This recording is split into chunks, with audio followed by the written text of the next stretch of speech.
So I really enjoyed part one. So here I am again. Top three places you can't go and people who went anyways. Part two. Part deux. Un, deux, trois. Quatre, cinq, six, sept, huit, neuf, dix. Anyway, it's Mr. Ballin. Let's go.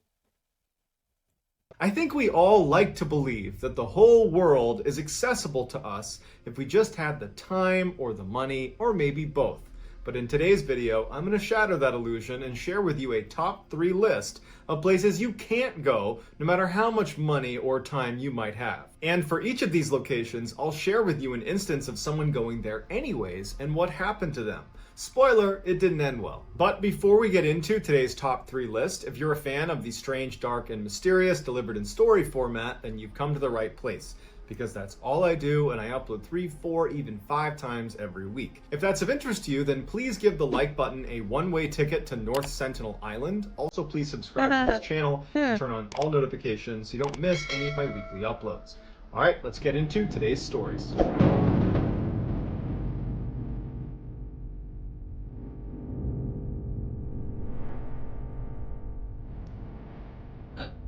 Oh. Oh. In the early 1990s, a man turns on his camera, flips on his light, and starts filming. As the viewer, all we can tell. Yes, I'm stopping him right away because that just made me think of something. This is the gate to hell. By the way, I really like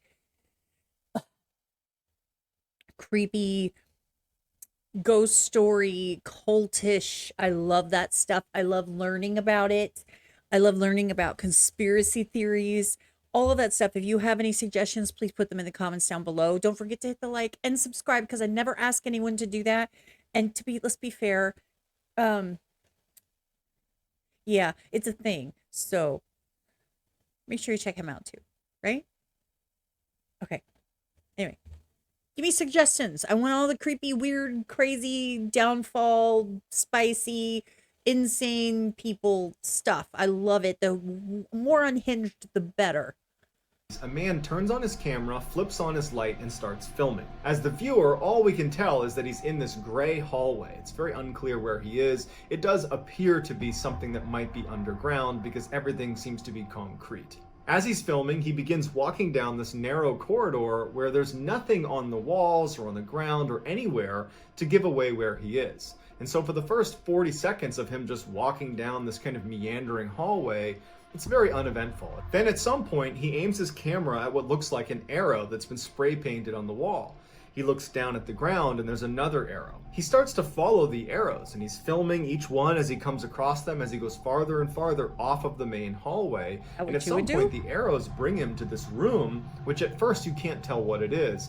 But then as the camera focuses, you see that there is this massive pile of human remains, skeletal remains. The guy filming does not seem alarmed by what he's seeing. In fact, it seems like he came here knowing he might come across this room full of human remains. After staring at this room for a few moments, he doesn't go in, but instead turns and continues following these arrows and strange markings on the wall and the ground as it brings him farther and farther down this other corridor to more rooms with more skeletal remains. And at some point, he comes to a full stop and he's looking at one of these rooms and something spooks him. It's unclear what it is because to this point, he's been very nonchalant about this horrible thing he's looking at. It didn't seem to faze him at all, but something did spook him because he's standing there and then all of a sudden he starts sprinting down the hall. Now, it's clear at this point in the video that he is alone down here, or at least he thinks he's alone down here. But he's running as if someone's chasing him. And he just takes off down this hall. The camera is now dropped to his side. He's not even trying to film what's in front of him.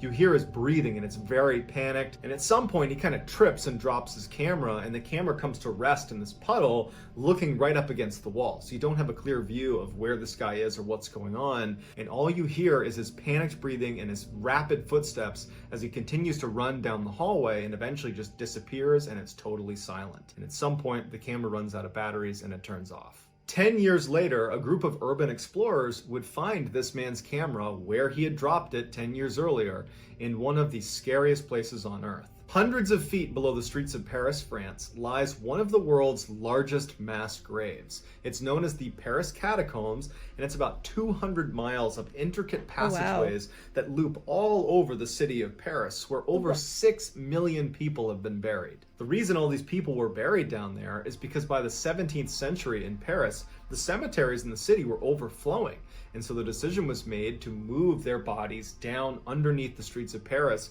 into these tunnels that were built in the 13th century for mining but had not been used in hundreds of years. And so they began packing in all these people to the tune of 6 million bodies before they ultimately stopped doing that. Can you imagine being in the 1300s and going mining? Can you imagine? I have a few, there's a reason that the people were sent to the mines. It wasn't by choice. They didn't choose to go in the mines in the 1300s with no light, because there's no light and it's completely pitch black. So they would have flames with them, right? Just, I can't wait to, by the way, there's a video that's going to be coming out this week. I can't wait to do it. It's about like something about history, how there's a chunk of history that might not actually exist. I'm really excited because I'm curious, because it is literally part of the chunk of history that I like to study the most. So anyway, besides the point, but like the whole using flame, who would voluntarily go deep underground? Not it. Those walls were built with skulls. Okay. In all these people to the tune of 6 million bodies before they ultimately stopped doing that. Million? Starting in the late That's a lot. 1800s, the catacombs became sort of a popular tourist destination, but only a tiny section. Millions? You know, our population has exploded. There weren't, okay, I could stand corrected, and I'm sure somebody will correct me in the comments, and that's fine. I don't mind when people correct me in the comments. I will stand by what I said at the moment I said it. I might not have all the information, which I'm telling you I don't now. Hey, Google. How many people were on Earth in the 1400s?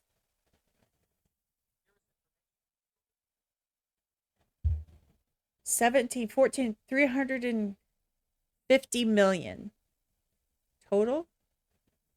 450 and 1500, 500,000 and 16.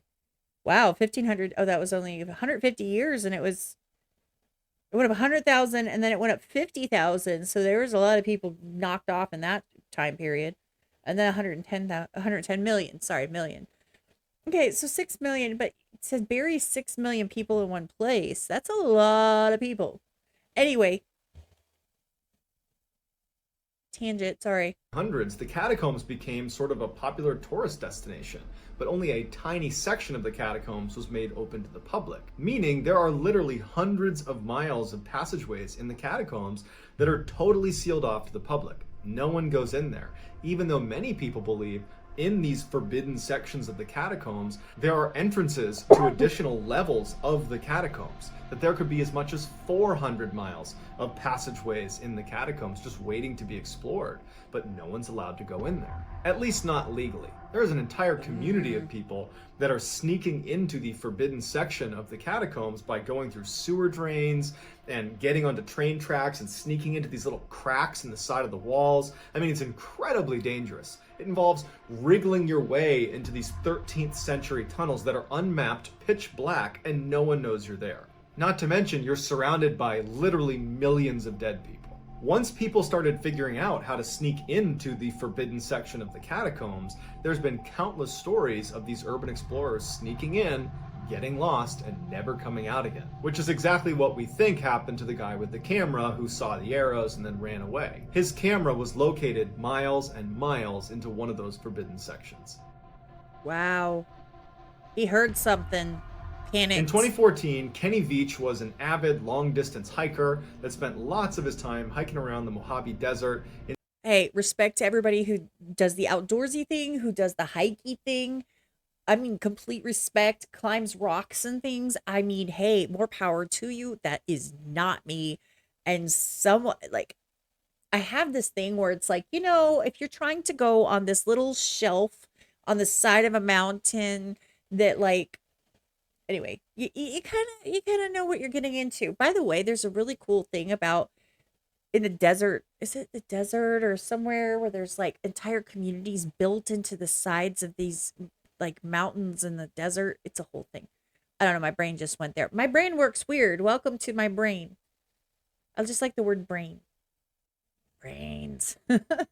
in search of caves and abandoned mine shafts to go check out. Sometimes he'd bring his girlfriend with him, but most of the time he was on his own and he would stay out for a couple of days at a time. Kenny was constantly on YouTube watching hiking videos and anything to do with the Mojave Desert. And Kenny was a regular commenter on all of those types of videos. In June of 2014, Kenny must have watched this video called Son of an Area 51 Technician because he had left this comment where he was telling the community that had watched this video that he had had a very strange thing happen to him when he was out hiking near Area 51. For those that don't know what Area 51 is, it's a highly confidential United States Air Force installation that is frequently looped into alien conspiracy theories. Kenny goes on to describe this strange event, and he said he found this cave entrance on the side of this mountain that was shaped like an uppercase M. As Kenny walks up to enter the Old school McDonald's. Got it. Remember the arches we used to have instead of these? By the way, can we please bring back the old school vibe of restaurants and stop this minimalist, clean, gray, boring AF design? Like, I don't know who is like, let's be all modern and minimalist and take all of like the comfy heart out of these places and just make them like these little sterile boxes. They're creepy. I hate it. Of this mountain that was shaped like an uppercase M. As Kenny walks up to enter this M-shaped cave, he said his body started to vibrate and it stopped him in his tracks. And he said he didn't know what it was, but as he walked closer and closer, his body just continued to vibrate to the point where he said he just had to turn around and leave. That happens. There's phenomenon like this. I've heard of this in places. It's, you know, there's a reason that frequencies and vibrations have been used for thousands of years. There's a reason that certain areas were no-go zones or holy places or mysterious places or whatever for different cultures. There's a reason for it. Sonically, things can affect you. They can affect your body. They can affect how you react to them. And I'm just saying, he could have, like, there's literal places where the way that the geo whatever it is crosses, it causes like a weird phenomenon in that particular spot, and you walk through it and it's like it messes with you. It's a thing. It's an actual thing. The world is so freaking mysterious. I love conspiracies and learning about crazy ancient things. He might have just walked into a vibey zone. Do you know what I mean? I don't know if that makes any sense. Maybe it doesn't, but it did to me before I said it. His body just continued to vibrate to the point where he said he just had to turn around and leave. That he knew something was wrong with this cave and he could not go inside. And so he said he turned around and he left. His comment got a lot of traction on this video, and a lot of people jumped on and were like, well, I don't really believe you, one, but if that is true, you got to go back. You got to go back there and explore it. You got to document this. Whatever this is, we want to know what it is. They were basically egging him on to go back and check it out. Kenny responded to his critics and said, I'm telling you the truth. I know what I saw. This cave was different. I go out in the desert all the time looking for caves, and I go in them. That's what I do. This one was different, and that's why I didn't go in it. But people just kept egging him on to go back and check it out and to film it, show documentation of this thing. And so finally he agrees. People are super brave behind their keyboards. People are super brave behind their keyboards, and I don't mean to get upset about this, but I have seen people do, I've heard of, let's just say, people doing stupid crap because they were bullied or like called out. That's why, number one, you absolutely give zero fucks what anyone says on the internet. Don't stop caring. It's not that serious. It is not that serious. If you never read the comment, like if I don't go into I read all of my comments. If I didn't go to my comments and I had a video posted and people commented all kinds of stuff, and then I go back 6 months later and I read the comment, did it affect the last 6 months of my life? No. Why let it affect me then? Right? So if you read it one day, 1 hour, or 6 months from now, don't let it affect you, because technically it's like out of sight, out of mind. If you didn't see it, it wouldn't matter, right? It wouldn't affect you. It just pisses me off that people are behind it. Prove it. I don't believe you. You said it was vibrating. Like, stop it. You got this guy killed. You know that's what's coming. You know he disappeared or whatever. They assholes. Back and check it out and to film it, show documentation of this thing. And so You finally film he it. agrees. Sorry. A couple of months later, Kenny goes back out to the Mojave Desert with his camera and he films himself looking for the M cave, but he can't find it. So the video's kind of a bust. He still uploads it to YouTube and he tells everyone that he's gonna go back out again. He knows where it is. He's fairly confident that he can get to it again, but he just needs to go out a third time to go look for it. Over the course of the next month, in the comment section of that video, people are encouraging Kenny and saying, go out there, go find it, we're so excited. One commenter was not so encouraging. Their name was Lemmy Killmeister, and they wrote on his video, do not go to M Cave. If you go in, you won't be able to get out again. Kenny wrote back, what do you mean? And Lemmy Killmeister didn't respond and subsequently vanished from YouTube. Kenny brushes this off, and on November 10th, 2014, he heads back out once again to try to find M Cave. On November 14th, when he had not returned and his girlfriend had not heard from him and couldn't get in touch with him, she called the police. The police launched this massive search for Kenny. They knew roughly where he was going to be because he had documented it so aggressively on his YouTube channel, and so they search in that area, and after about a week they find his cell phone, and it was laying outside of an abandoned mine shaft. Now immediately searchers think, well, he must have fallen into this mine shaft that was almost a vertical mine shaft. He must have fallen in there to his death. So they get a camera and they feed it down into this mine shaft, and there's no one in there. And very clearly, I could never be the one watching as they lower these cameras down, because I would just be waiting for someone to be like, bah. And I'd be like, wah! I would shit myself. no one had been down this mine shaft in a very long time. So Certainly not creepy. Kenny. There were no tracks around where his phone was located, so no animal tracks or people tracks, and the phone didn't have blood on it or scratches on it. It was just sitting there with no new information. Beyond the cell phone, they had nothing else to go on, and eventually the search was terminated. Kenny never turned up. He was just gone after that. While it's pretty easy for people to chalk up this whole M Cave thing as total nonsense and that they believe all that happened is Kenny went out into the wilderness of the Mojave Desert and ultimately got lost and died, and that's fair, I do want to offer up one thing about his description of being near the cave that first time he saw it. He described his body vibrating to the point where he couldn't go any further and he had to turn around and leave. The United States military uses these things called access denial systems around their highly classified installations. Anywhere where you cannot risk someone getting in, like a fence isn't good enough, they use these machines that fire beams at people that get too close. They're non-lethal, but it's like being thrust inside of a microwave. You feel hot and really uncomfortable, and you turn around and you get the heck out of there. The fact that Kenny was right near Area 51, a highly confidential area, regardless of alien conspiracies, it's a known highly confidential base. And he's discovering this strange cave entrance that doesn't look like other cave entrances, and he's walking up to it describing basically what it feels like to be hit with an access denial system. It makes you wonder, did he discover some secret entrance to some secret base? Or is this a bunch of crap and he just got lost in the desert and died? We don't know. But what we do know is that his search for M Cave probably ended his life. And that's why you should never go looking for M Cave. This can't be the same Vortex I'm thinking of. Vortex, if I'm not mistaken, is in Florida. Let me see what he says. I don't know if this is the same Vortex Springs that I'm thinking of. There was like a news article not too long ago when I was living in Florida. Something happened at Vortex Springs. I can't remember what it was. I'm pretty sure that's in Florida, but we'll see if this is the same one. It might be a different one. I don't know. I just recognize the name Vortex Spring.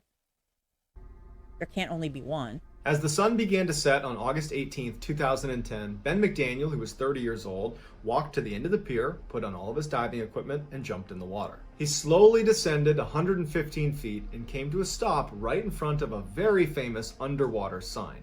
The sign very clearly tells anybody who sees it, do not go any farther unless you are absolutely certain this is the right thing for you to be doing. If you go farther, you're probably going to die, like the 300 other people that have died doing this particular activity. He swam right past that sign and went 300 feet to the very famous underwater locked gate. Now, the only people that have keys to this are extremely experienced divers, and even they don't typically go into this area because it's so dangerous. Ben was not one of the very experienced divers that was given a key, but he still desperately wanted to get to the other side of the gate. Why? So he's sitting there yanking on Why? the gate, and he's getting himself kind of pushed inside halfway through the gate, and he can't quite get it open.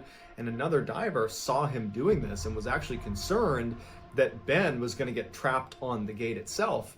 Like there's multiple divers in there past the sign that says you risk your life if you go further. You literally have multiple divers down up in there.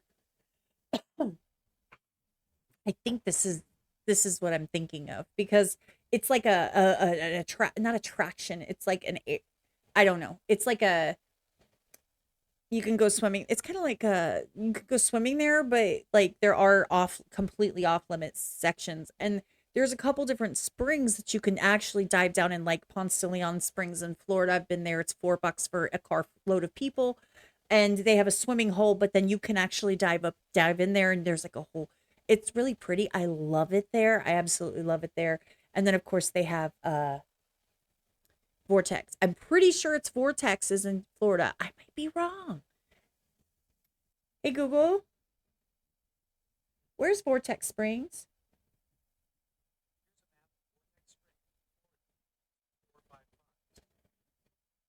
Florida. I knew it. Hey Google, how close is Vortex Springs to Ponce de Leon Springs? 3.5 miles. I nailed it.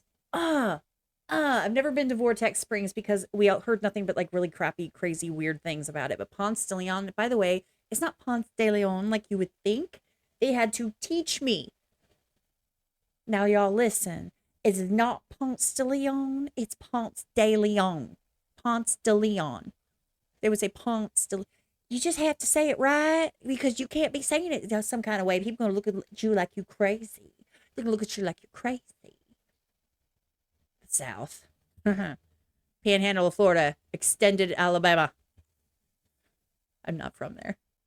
Doing this and was actually concerned that Ben was going to get trapped on the gate itself and would just drown on the gate. And so this diver comes over and uses his key, and maybe against his better judgment opened it, thinking that that was better than him getting stuck on the gate. Ben turns to look at him, gives him a nod, thank you, and he, on his own, swims into one of, if not the single most dangerous underwater caves in the whole world. It's called Vortex Spring Cave. From the locked gate, this cave extends another 1,600 feet and goes down to a depth of 310 feet.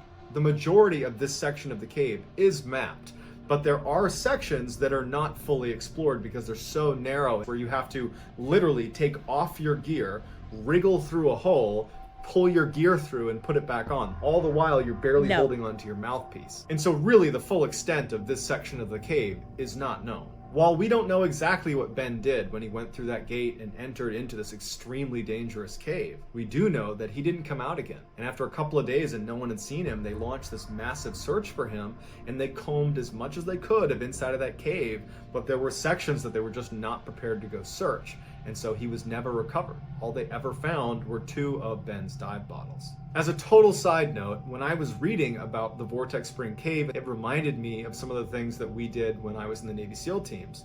And one of my least favorite things to do is when we would be swimming in and around ships. We would go under barges. And so a barge has a flat bottom. And sometimes they sit really close to the bottom of the ocean, but there's a little space under there where you can maneuver.